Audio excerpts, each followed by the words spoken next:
It's movie review time, guys. A few days ago, I watched a YouTube movie directed by Akan Achibong and produced by Precious Kadiri. The title of this movie is Heart Budget, and it featured Ruth Kadiri, John Ekanem, Osas Ighodaro, Prisma James, and a few others. In this movie, Bisola was dumped by her boyfriend because she dressed like a tomboy. All her efforts to remind her boyfriend how she provided for him and even helped him get a job were futile because the guy had moved on with another woman, his co-worker called Sandra. As though everything was happening at the same time against Bisola, her mother visited and dragged her to her cousin Nicole, begging Nicole to take Bisola as her personal assistant at work so that she could teach Bisola how to dress like a woman in order to attract a husband. Coincidentally, Nicole's office is where Bisola's ex-boyfriend works with his new girlfriend. So Bisola struggled to endure the pain of seeing them very often. On the other hand, there is Brad, whose mother pressured into dating Nicole for 3 months so they could test and see if they could end up married. But Brad wasn't interested in Nicole. He instead fell in love with Nicole's tomboy cousin,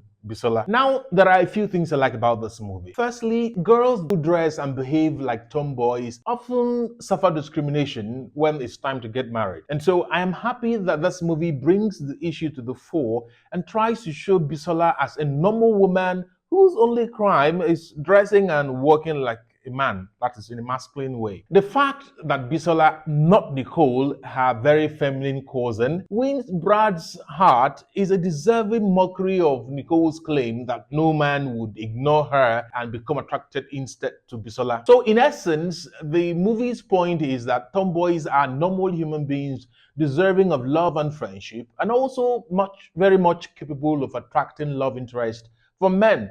Although I was not happy that Bisola had to dress in a gown when Brad's mom brought her home. It was as though she had succumbed to societal expectations and changed her dressing, which is actually the opposite of the message the movie was trying to pass, I believe. Now, the second thing I love about this movie is how Osas Ighodaro accepted the unflattering role of a tomboy. I mean, I have always insisted that being a proper actor includes being able to take on different roles, even the ones that don't flatter you physically. Now, Osas acting as Bisola took on a daring role and delivered 100%. Therefore, I believe any argument about her being dynamic or not is probably now laid to rest forever. I'd also like to applaud the dress sense of John Ekanem, who acted as Brad. I felt like I was watching prime Ramsey Noah or Jim Ike of early 2000s, that sort of dressing and stuff. I love it. Now, thirdly, there was this scene in the movie where Nicole was calling Brad on the phone, but Brad was ignoring her calls and instead was calling Bisola, who was also ignoring his calls. Now, it was a symbolic representation of the craziest circle of love, where you love someone, but they want someone else who likely doesn't want them as well. This was deep and not very common with Nigerian movies. I love this one. But there were a few things I believe the movie could have done better. I mean, first, the idea of Brad's mom ordering Brad and Nicole to date didn't make sense to me. I mean,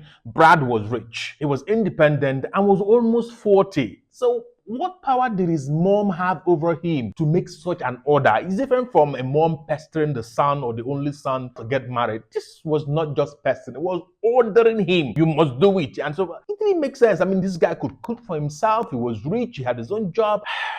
I don't understand that sort of power the woman had over him. It was not explained. I know there are boys who are mama's boy, but that was not the case here. There was just something about it. If the business he was doing was owned by the mom and the woman threatened to take the business away from him, or he didn't have a house or couldn't afford to get a house of his own, and the mother threatened to kick him out unless he did what she asked of him, then maybe it would have made sense. But ordering a nearly 40-year-old man to say that he must date this girl, you must date this. And now his mom also threatened to get the extended family involved in Brad's refusal to settle down.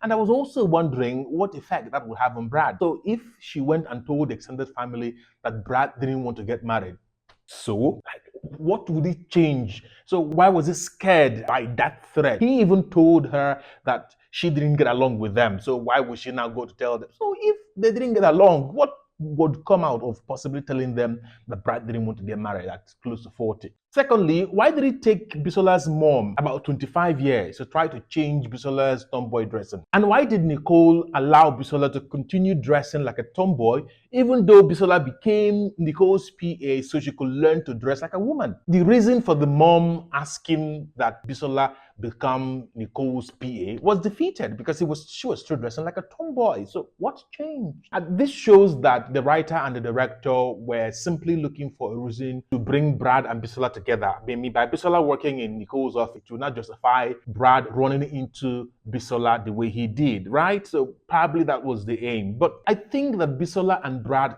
could have met elsewhere still. It needn't be at Nicole's office. It could have been anywhere, the supermarket, on the road, at the gym, anything else could have taken the place of that one. Also, the movie was too long because of some unnecessary parts like Brad and Bisola sleeping and waking up after the wedding and the two of them playing in bed and so on. I mean, the movie could have ended right after their wedding. And the throwback showing Brad unable to have an erection while trying to make out with a lady in his undergraduate days was also unnecessary. The guy that acted the younger Brad looked nothing like Brad. So it was totally unnecessary. They could have just told the story instead. The other scene where Brad couldn't get it up that we saw, I believe, should have been enough, should have sufficed, and would have made the movie shorter than it turned out to be, over 2 hours of screen time. Overall, though, this was a decent movie and I rated it a 5/10. So, have you seen this movie? Try to see it if you haven't, so you can come back and tell me what you think of the movie and what you think of my review. Please don't forget to like this video, to share it, and to subscribe so you get notified when next I post